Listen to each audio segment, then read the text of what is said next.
it's not raining yet. It's definitely gonna rain, but it's not raining yet. Oh, no, it's raining. Son of a... Man, just look at this place. There's a glacier there, and a glacier there, and a glacier up there, and one up there, and there's one way back there.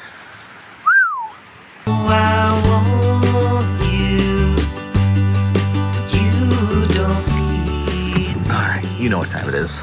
Let's go see if my favorite person is here. Hello.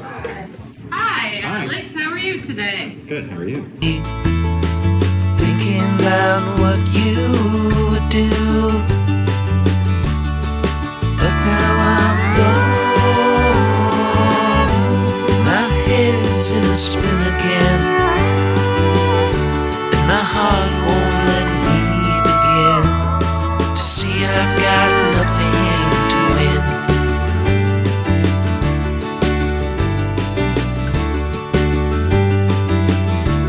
My words, they mean nothing, and I lie where I can. I lie down beside you, and I see why you can't understand me. But now I'm gone. My head's in a spin again, and my heart won't let me begin to see I've got nothing to win. But now I'm gone.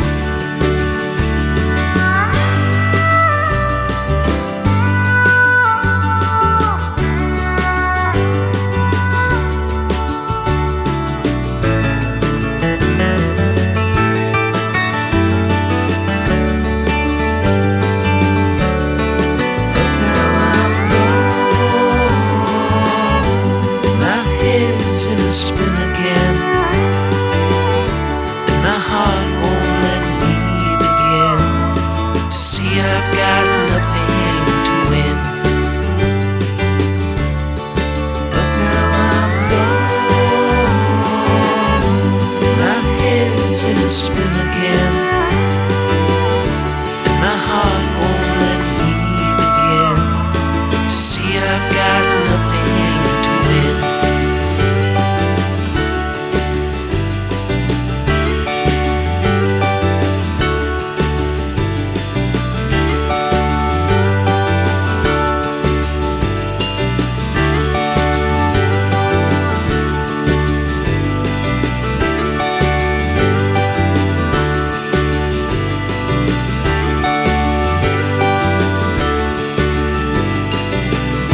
All right, we're back in the office, and it is, as you can tell, another rainy evening.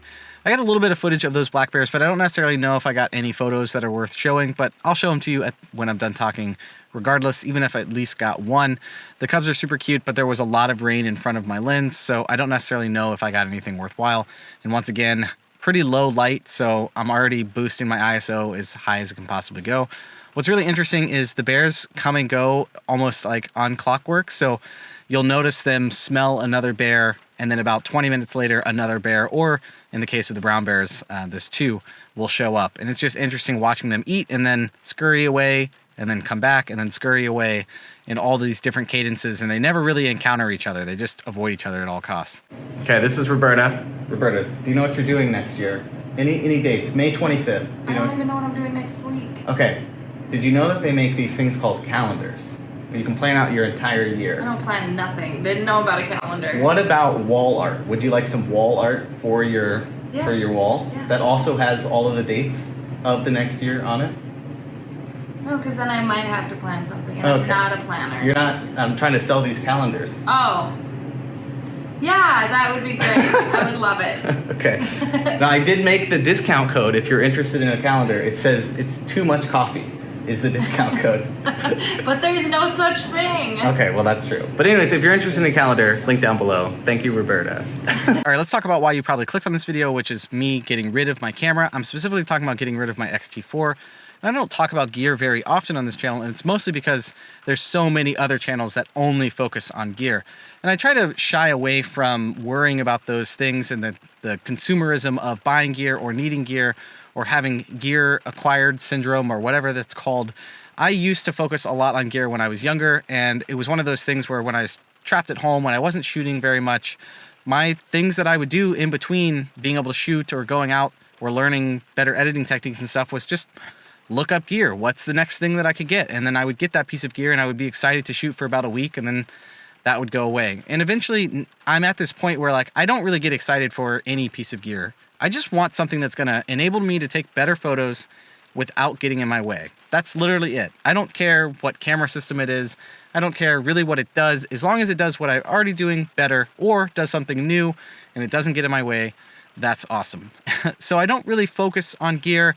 I don't really care what camera and again, there's so many channels out there that just only talk about gear, and I think there's so much more to photography than just that. However, in this case, I've been thinking about getting rid of my X-T4 for two reasons. Before I say those though, I just want to say that my X-T4 is an excellent camera. I bought it almost 2 years ago for making videos on this channel. I was using a Canon M50, and I was like, this camera is just not taking high enough quality video, and I wanted something better. So I got the X-T4. It has been amazing in terms of image quality. I will say that getting rid of it, that's the one thing that I'm like hindering on, is because I actually genuinely like the quality of the image that comes out of the camera, especially in video format. Photo-wise, it's not doing anything crazy compared to obviously my Canon R5, which I'm filming on right now, but video-wise, it's just got a nice look to it. There's something about it where I would have to tweak my Canon image to get it to that point, and it just naturally comes out of the camera in a really pleasing way that just feels, I don't know how to, I'm not going to try to articulate it. It's just a different look that I really like. But it's just unreliable for two reasons. One, the eye autofocus it's just something I can't use, and it sucks because I tried to use it and it just got in my way. A lot of the times I would film clips and they would be out of focus, or I'd film clips and it would search and it would ruin the entire immersion of the clip. So what ends up happening is moments like this. The camera's literally sitting right here. I'm not even using it, and it's supposed to be my main camera that I make these videos with. But if I can choose to use my R5, I will, just because the autofocus as I'm moving back and forth is just so much more reliable that I can just move around. I could not do that with this camera. And it sucks because I would rather use this camera. It has better low light video, in my opinion. The image quality at high ISOs for video just tends to look a little bit better because of that trans sensor, X-trans, I don't remember the sensor that it uses. X-trans, I think, is what it's called. It just looks better in high ISO and low light. But I don't use it. I don't use it because I can't rely on the autofocus. So normally what I have to do is just put it on autofocus and then only keep it in a box so it's not tracking anything. And even then, sometimes it hunts. And I'm like, well, that's good enough. And the second reason is the menu system is just one of those things where, like, I've learned the system enough to get by using it, but it still gets in my way sometimes. Literally last week, there was a moment, and I'm just going to put a clip of it on the screen because I don't want to fiddle with it while I'm recording, where I accidentally hit something on the back panel that turned on a setting that turned all the dials off. So that means that normally when I'm trying to control this, I'm using the dials for shutter speed, aperture, ISO, those kind of things. I like the tactile feedback. That's the whole point of having a Fuji camera besides its image, is these tactile dials. And there's a setting where it's called cinematic mode, where you can make it where those don't work. Mostly because if you're filming a bigger film or if you're filming some kind of short doc, you don't want to accidentally bump those settings while you're filming. It makes sense. But the setting is just a touch thing on the back of the LCD. And I accidentally clicked it, and I did this last year, where I was like, what did I do? And I'm going through all the menu systems last year, and I finally figured it out. But it only happened once. And then this year when I accidentally did it, I could not remember how I did it. So I had to relearn. It took me like 10 minutes. I had to Google it. I literally had to Google it again because I could not figure out what setting I accidentally hit. And it's not intuitive because when you click the setting on the back of the screen, it brings up a panel, and then the very bottom one is the off. And it's called cinema mode. And you would never think that cinema mode would turn off. It's just not intuitive. And a lot of the settings in the camera are just not intuitive. They just get in my way. That's really what it comes down to. They just get in my way, and it can be frustrating. And I've just lived with it because for the most part, normally all I do is turn the camera on, change the settings with the dials, and hit record. And that's all I've needed it to do. But recently, it's just been frustrating, and now that the Canon R7 has come out, I think that's what I'm going to try to get. I think that I can sell this and its lens and replace it without spending any extra money and getting an R7, and not only will that give me more reliable eye autofocus, it also means that I can keep one lens system, so that'll be super nice where I can film on my 18-35 Sigma or my 16-35 and just use that camera with all of my extra lenses rather than being restricted to the one lens that I have for my Fuji. And on top of that, it has some features that are super nice where it can take time lapses without having to, so it'll do the time lapse but then combine it into a video rather than me having to take all the photos, putting the LR time lapse. There's just little things like that. The menu system is obviously going to be exactly what I know with the R5, so I don't have to fumble around and relearn a system every time I'm trying to change something. And just in general, the Canon menu system is probably the best out of all of the cameras. That's one thing that it has going for it. I will say the sacrifice is going to be that the R7's image quality and just the aesthetics of the video is not going to be as good. I already know that, but it's going to be good enough. One thing that has happened while filming this vlog is I've barely been shooting on the X-T4. Almost all of the vlog's content has either been shot on my phone or shot on my R5. All the shots of the bears, R5. All the time-lapse material, R5.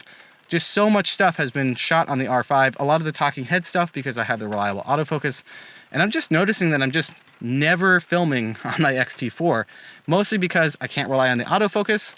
I don't get it out because of a lens selection, things like that. So if you're in the market for a well-loved X-T4, let me know in the comments or email me. It's a wonderful camera. It takes amazing stills. It's a great hybrid camera, but I'm never shooting photos on it. So literally all I care about is the videos. And the one, if it had reliable eye autofocus, I would not even think about changing it. It's literally just the eye autofocus. I actually think the preamps in it for the microphone are better than on the Canon. There's actually a lot of things about it that I like more than what I'm going to try to switch it to. But I need my piece of gear to just not get in the way. I just want to do it, hit record, and it does what I want it to do and not get in my way, and it's reliable. So that's my thing on the X-T4. Not my long-term review. I think when I first got it and I said I was going to do a longer form review, I never did, mostly because everything in that very first video was still accurate after that video. Unreliable, eye autofocus, and it definitely has some issues here and there with the menus. But past that, great camera, but I think I'm going to switch. Anyways, thank you for watching this video. I hope you liked it. If you did, you can like it. And if you loved it, consider subscribing if you genuinely love this content. And I will see you again tomorrow. And there's probably, I don't know. I'm starting to not necessarily know if rainbows still exist out here in Valdez.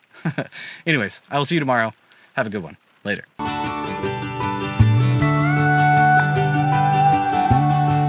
know I